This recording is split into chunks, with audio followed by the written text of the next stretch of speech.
हकीकत नगर स्थित धरना स्थल पर आशाओं ने अपनी मांगों को लेकर डीजल छिड़ककर आत्मदाह की करी कोशिश। दी जानकारी आपको बता दे, हकीकत नगर स्थित धरना स्थल पर आशाएं कई दिनों से अपनी मांगों को लेकर धरना स्थल पर धरना दे रही हैं, जिसमें उनका कहना था कि उनका वेतन समय से नहीं मिल पा रहा और ना ही पूरा मिल पा रहा है, जिसको लेकर वह अधिकारियों से मुलाकात भी कर चुकी है। आज सभी आशाओं ने धरना स्थल पर मांगे पूरी न होने को लेकर डीजल छिड़ककर आत्मदाह की कोशिश की, जिसकी सूचना मिलते ही मौके पर पहुंचे सीएमओ एवं थाना सदर बाजार प्रभारी और आला अधिकारी गणों ने उनकी समस्याओं को सुना और आशाओं को शांत कराया तथा संबंधित जानकारी दी।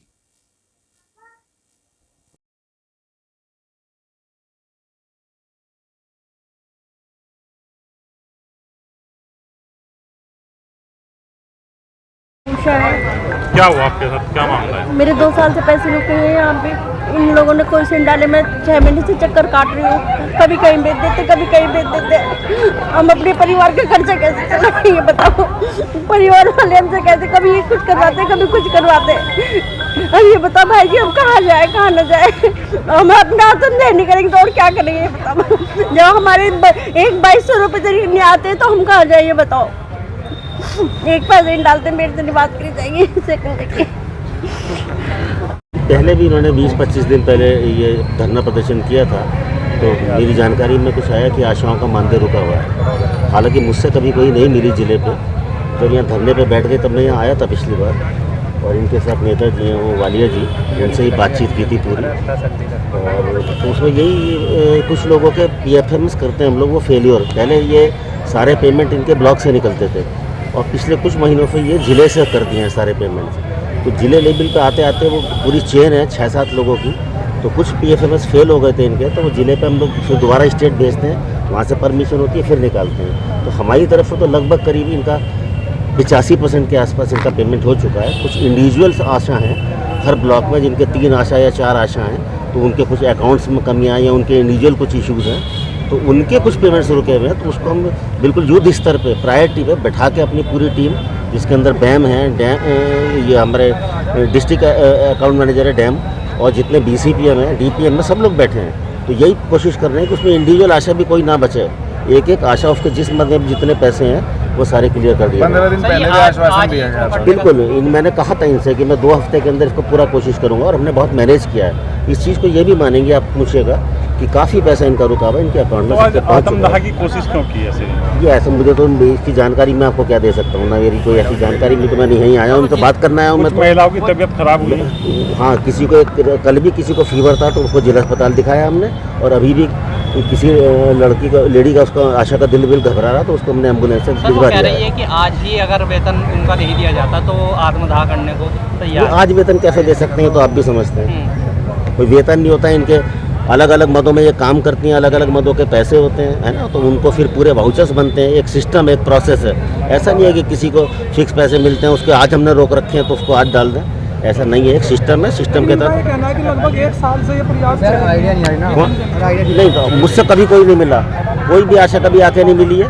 और पहले ब्लॉक से होता था पेमेंट, और जब से जिले से होने लगा है, और 85 से 90% के आसपास पेमेंट हमारी तरफ से हो चुका है। और फिर भी हमने नेता जी से कहा है कि 2 घंटे बाद हम आपको फिर बताते हैं, आप बताएं देख के कि कहाँ प्रॉब्लम है।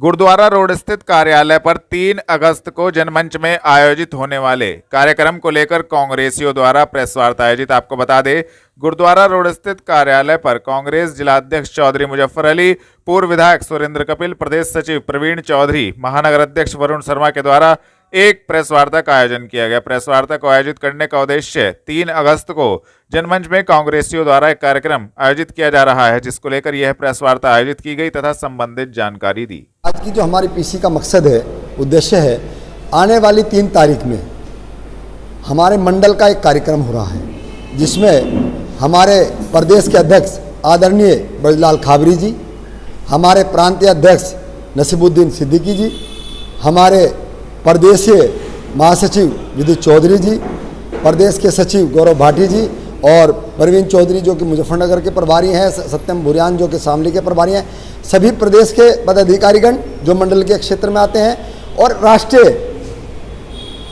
टीम जो कि प्रांतीय के प्रभारी हैं, वो सभी लोग, हमारे प्रदीप नरवाल जी, सभी हमारे सम्मानित नेतागण 3 तारीख में संविधान बचाओ सभा, संविधान बचाओ संकल्प सभा का कार्यक्रम, मंडल का कार्यक्रम है, जिसको लेकर आदरणीय ब्रजलाल खाबरी जी सहारनपुर पहुंच रहे हैं। क्योंकि देश के जिस तरह के हालात हैं, लगातार जिस तरह लोकतंत्र की हत्या हो रही है, चाहे वो मणिपुर का मामला रहा हो, चाहे अभी आपने देखा होगा, आज मैंने अखबार में पढ़ा है कि यूपी में भी उसी तरह की एक घटना हुई है, एक महिला को उसी तरह से जैसे मणिपुर में किया गया। तो ये जो लोग कह रहे थे कि ये लॉ एंड ऑर्डर है, कहाँ पर लॉ एंड ऑर्डर है? खुलेआम लूट डकैती हत्याएं हो रही हैं, उसके बावजूद भी ये सरकार कह रही है कि लॉ एंड ऑर्डर पूरी तरह से कायम है। तो लोकतंत्र की हत्या और संविधान को जिस तरह से खत्म करने का काम भाजपा केंद्र सरकार कर रही है, अविश्वास प्रस्ताव लाया गया। जवाब आदरणीय प्रधानमंत्री जी ने 2 महीने से लगातार मणिपुर जल रहा है, लेकिन प्रधानमंत्री जी की चुप्पी 2 महीने के बाद खुली है और उसके बावजूद भी उन्होंने सभी मुख्यमंत्रियों को संबोधित किया, जबकि उन्होंने कहा कि राजस्थान, छत्तीसगढ़, जहाँ जहाँ सरकारें कांग्रेस की थी उनको वो निर्देशित कर रहे हैं, उनको नहीं कह रहे हैं। जहाँ मणिपुर में भाजपा की सरकार है, जहाँ इतना बड़ा कांड हो चुका है, पूरे विश्व में शर्मसार करने वाली घटना वहाँ हुई है, उस पर आदरणीय प्रधानमंत्री जी ने कोई कार्रवाई नहीं की है। तो इन सब चीज़ों को लेकर हमारा जो मंडल का कार्यक्रम है, जो 3 तारीख में जनमंच में होने जा रहा है, तो उसके लिए आज प्रेस कॉन्फ्रेंस है।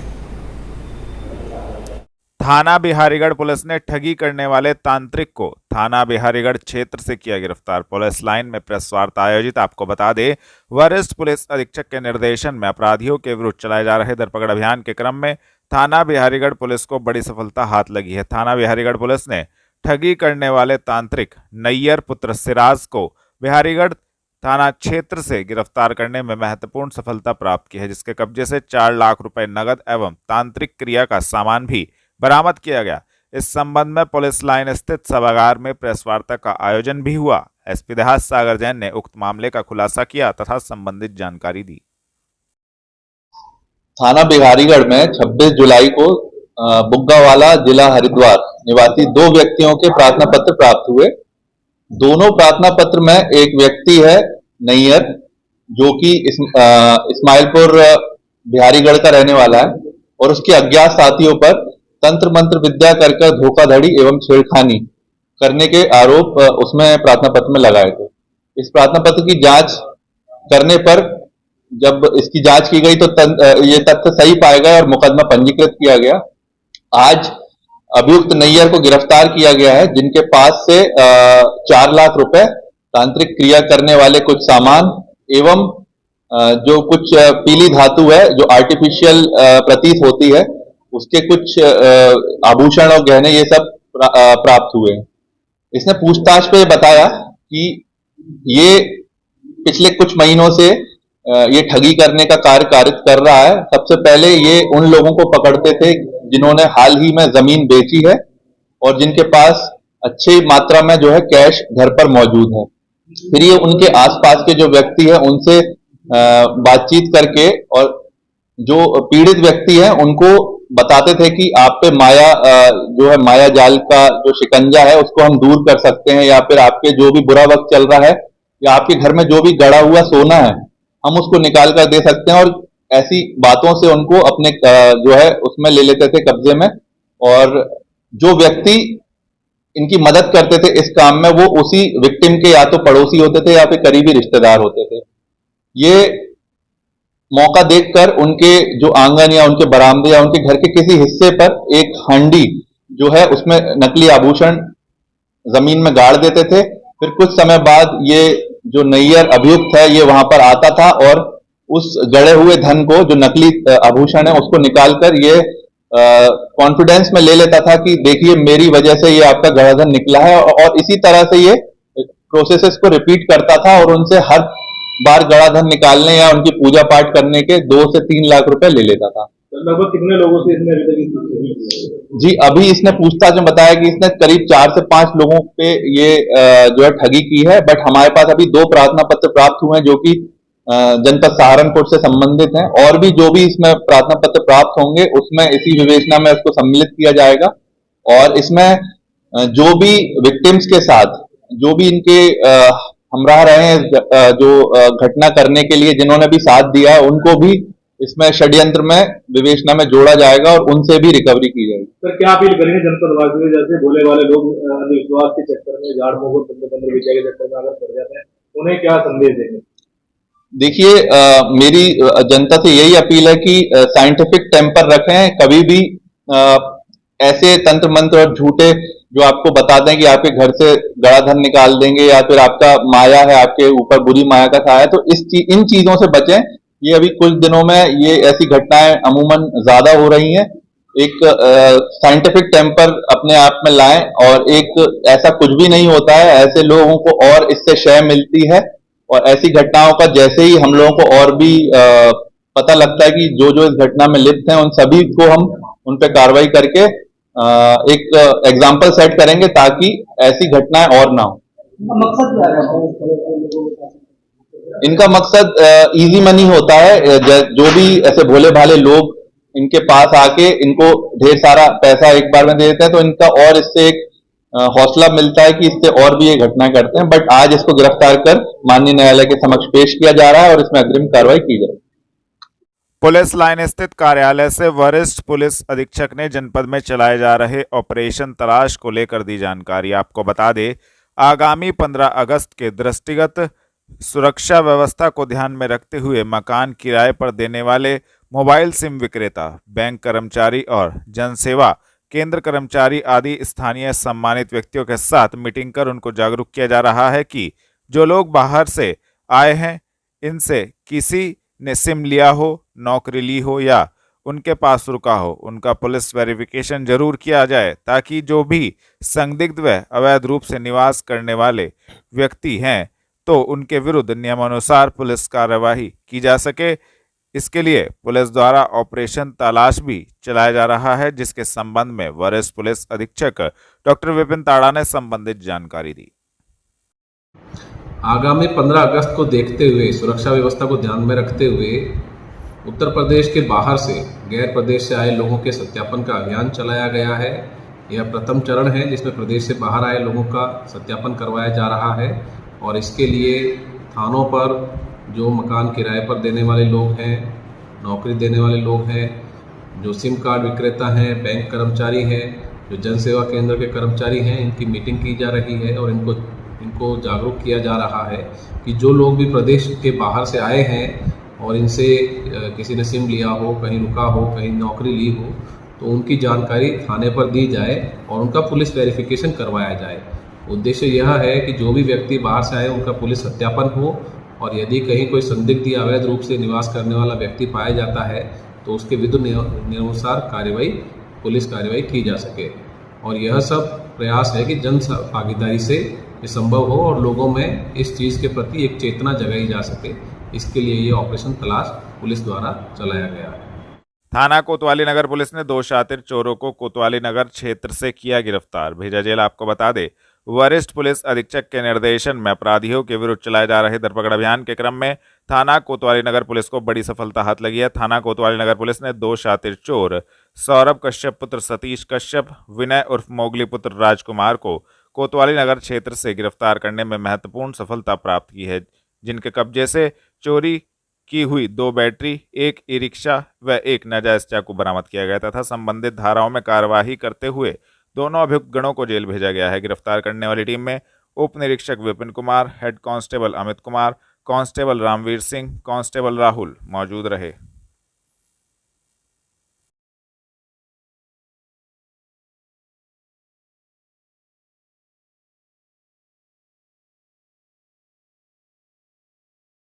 सदर बाजार गुच्छा मार्केट में आयोजित रक्तदान शिविर में 74 यूनिट रक्तदान एफबीडी ट्रस्ट ने किया 139वें रक्तदान शिविर का सफल आयोजन। आपको बता दें, family of blood donor trust एवं संयुक्त व्यापार संघ सदर बाजार एसोसिएशन द्वारा संयुक्त रूप से रक्तदान शिविर का आयोजन सदर बाजार मार्केट में किया गया। रक्तदान शिविर का उद्घाटन नगर मजिस्ट्रेट गजेंद्र कुमार, व्यापारी नेता विवेक मनोचा, सूरज प्रकाश ठक्कर ने संयुक्त रूप से किया। इस रक्तदान शिविर में 74 रक्तदाताओं ने अपने खून का दान किया। नगर मजिस्ट्रेट गजेंद्र कुमार ने बताया कि एफबीडी ट्रस्ट व व्यापार मंडल द्वारा जनहित को समर्पित स्वैच्छिक रक्तदान शिविर का आयोजन किया गया है। उमस व चिपचिप गर्मी के बावजूद भी व्यापारी बंधु एवं क्षेत्रवासी बढ़ चढ़कर शिविर में भाग ले रहे हैं। यह देखकर खुशी हो रही है। आपका नाम और आज किस चीज़ का कैंप लगा? मेरा नाम नीरू सिंह है। मैं family of blood donor trust में संरक्षक के पद पे हूँ और ये हमने आज ब्लड कैंप लगाया है family of blood donor trust ने और व्यापार कर मंडल ने मिलकर लगाया है। कितने टारगेट है आज रक्तदान और कितने हो चुके हैं? अब तक 25 के करीब हो चुके हैं। अभी तो शुरुआत ही है, शाम तक देखिए 100 से ज़्यादा होने की उम्मीद है। क्या कहना चाहेंगे कि रक्तदान लोगों से कैसे अपील करना चाहेंगे? लोगों से मैं ये अपील करना चाहूँगी कि कुछ लोगों में ये भ्रम पैदा हो रखा है कि ब्लड देने से कमजोरी आती है, जो कि ऐसा कुछ नहीं है। ब्लड देने से और स्वास्थ्य ठीक रहता है, क्योंकि जो रोग होते हैं उनमें रोग होने की कम संभावना रहती है। अगर हम ब्लड डोनेट करते हैं तो कम संभावना रहती है रोग होने की। पुलिस लाइन पहुंची मोहल्ला सराय रामपुर मनिहारान निवासी महिला ससुरालियों पर लगाया परेशान करने का आरोप। दी जानकारी आपको बता दे, थाना रामपुर मनिहारान क्षेत्र के मोहल्ला सराय निवासी महिला पुलिस लाइन स्थित एसएसपी कार्यालय पर पहुंची, जहां पर उसने बताया कि लगातार ससुराल वाले उसको परेशान कर रहे हैं। उसके पति की मृत्यु कुछ वर्ष पहले हो गई थी, जिसके बाद से ससुराल पक्ष द्वारा उसको परेशान किया जा रहा है। उसके 2 छोटे छोटे बच्चे भी हैं जिनको वह पालना चाहती है, लेकिन ससुराल पक्ष जबरन उसकी शादी करवाने पर तुला है, जिसको लेकर वह एसएसपी कार्यालय पर पहुंची और न्याय की गुहार लगाई।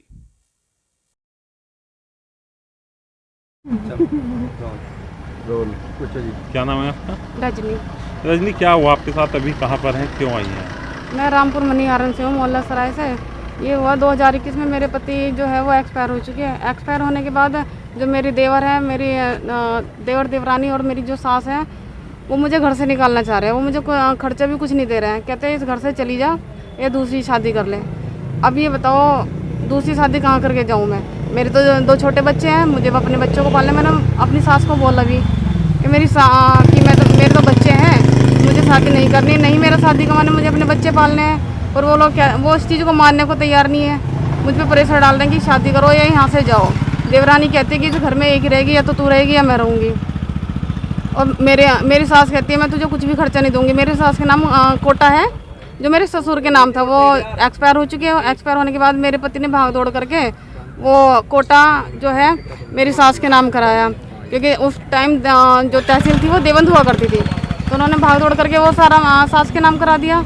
तो तय ये हुआ था कि जो मेरी सास है वो दोनों भाइयों को आधा आधा करके देंगी सारा, वो परिवार खर्च चलाने के लिए। बल्कि मेरे जो देवर की शादी भी मेरे पति ने ही की थी।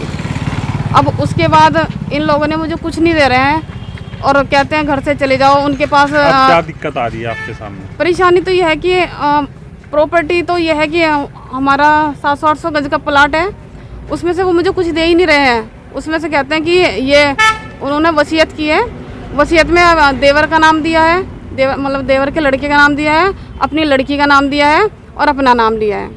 और मेरे जो मकान बने हुए हैं वो तो मेरे पति के हैं ही, पर वो कहते हैं कि ये हमने तुम्हें दे दिया, बाकी और तुम्हें कुछ नहीं मिलेगा। कोटे में से मैं तुम्हें 1 रुपया नहीं दूंगी। मतलब ज़बरदस्ती वो लोग मेरे घर पे आते हैं। वो लोग किराए पे चले गए। मैंने एसडीएम को भी शिकायत की थी इसके लिए, तो एसडीएम ने कहा कि इनका फैसला करवा दो भाई, दे दो जो इनका बनता है। उसके बाद भी उसने मुझे कुछ नहीं दिया, कुछ नहीं कर रहा है वो, बल्कि सामान पहले ही उठा के ले जा चुके। जब अपना सामान उठा के लेके गए थे, उसके साथ मेरा भी सामान लेके चले गए वो। मतलब जो मेरी शादी में मुझे मिला था ज्वेलरी वगैरह, वो सब लेके जा चुके वो। तो आप क्या चाहते हैं? अब मैं ये चाहती हूँ कि मुझे मेरे बच्चों का हक मिल जाए, मैं ताकि अपने बच्चे पाल सकूँ, क्योंकि मेरी कोई सोर्स ऑफ इनकम नहीं है। मेरे जो माता पिता हैं वो भी एक्सपायर हो चुके हैं। ये भी नहीं है कि मैं बच्चों को उनके पास छोड़ दूँ। बच्चों को किसी के पास छोड़ना तो पड़ेगा, तभी तो मैं जॉब कर पाऊँगी कहीं पे।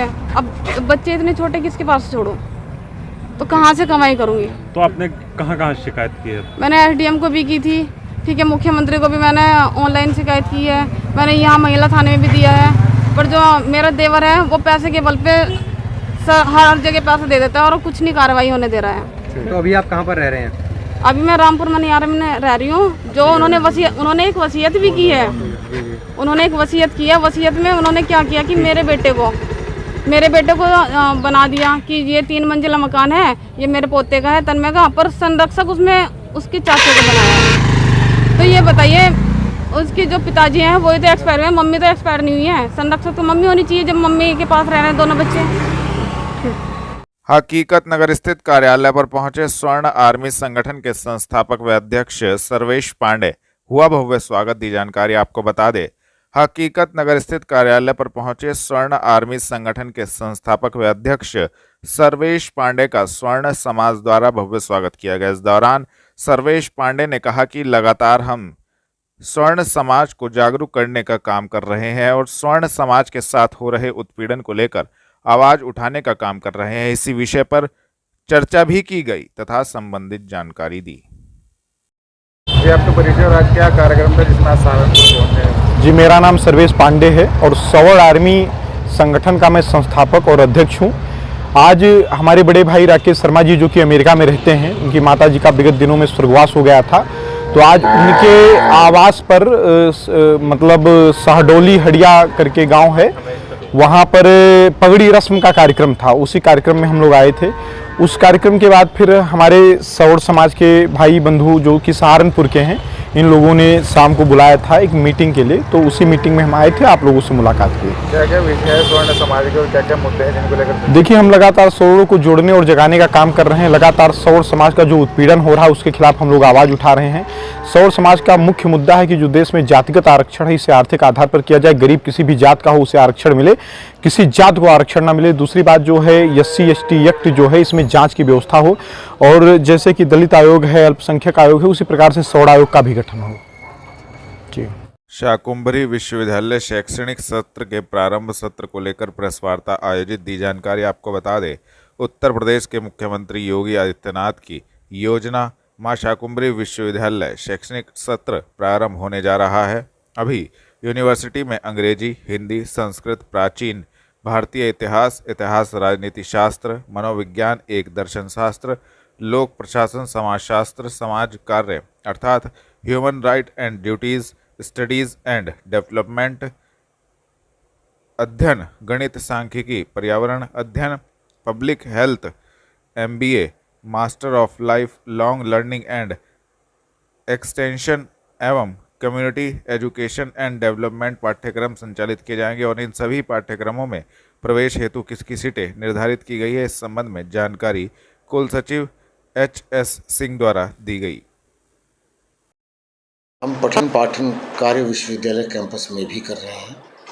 प्रथम वर्ष का प्रवेश 23-24 का अभी करना। हमारी अंतरिम कार्य परिषद ने अपनी बैठक 5 जुलाई को उसने निर्णय लिया था कि हम परास्नातक स्तर पर अंग्रेजी, हिंदी, संस्कृत, प्राचीन भारतीय इतिहास, राजनीति शास्त्र, मनोविज्ञान, दर्शन शास्त्र, लोक प्रशासन, समाजशास्त्र, समाज कार्य, अर्थशास्त्र, human right and duty, women studies and development, सैन्य अध्ययन, गणित, सांख्यिकी, पर्यावरण अध्ययन, पब्लिक हेल्थ और MCOM, MBA, master of law and life long learning and extension और कम्युनिटी एजुकेशन एंड डेवलपमेंट के पाठ्यक्रम संचालित कर रहे हैं।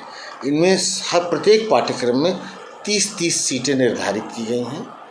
प्रथम वर्ष का प्रवेश अभी जो महाविद्यालय के प्रवेश होगा उसी के साथ हमारा ये भी पोर्टल खुलेगा, परंतु इसका एप्लीकेशन अलग से जमा होगा।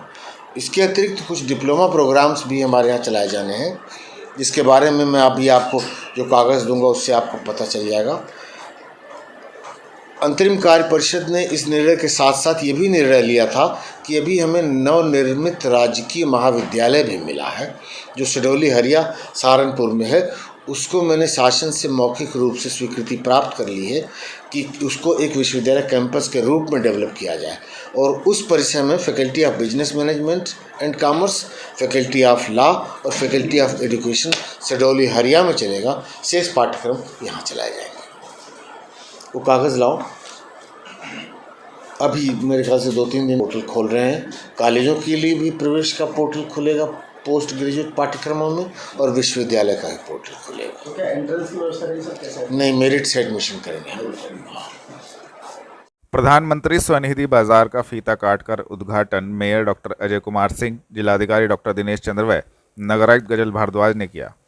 कोट रोड पुल के निकट नगर निगम द्वारा विकसित किए गए प्रधानमंत्री स्वनिधि बाजार के रूप में फूड कोर्ट का आज शाम मेयर डॉक्टर अजय कुमार सिंह, जिलाधिकारी डॉक्टर दिनेश चंद्र व नगरायुक्त गजल भारद्वाज ने फीता काटकर उद्घाटन किया। बाजार में प्रधानमंत्री स्वनिधि योजना में रजिस्टर्ड विभिन्न खाद्य प्रोडक्ट्स वाले 23 वेंडरों को स्थान आवंटित किया गया। इस अवसर पर अपर जिलाधिकारी रजनीश मिश्र व अपर नगरायुक्त राजेश यादव सहित नगर निगम व स्मार्ट सिटी के अनेक अधिकारी उपस्थित रहे।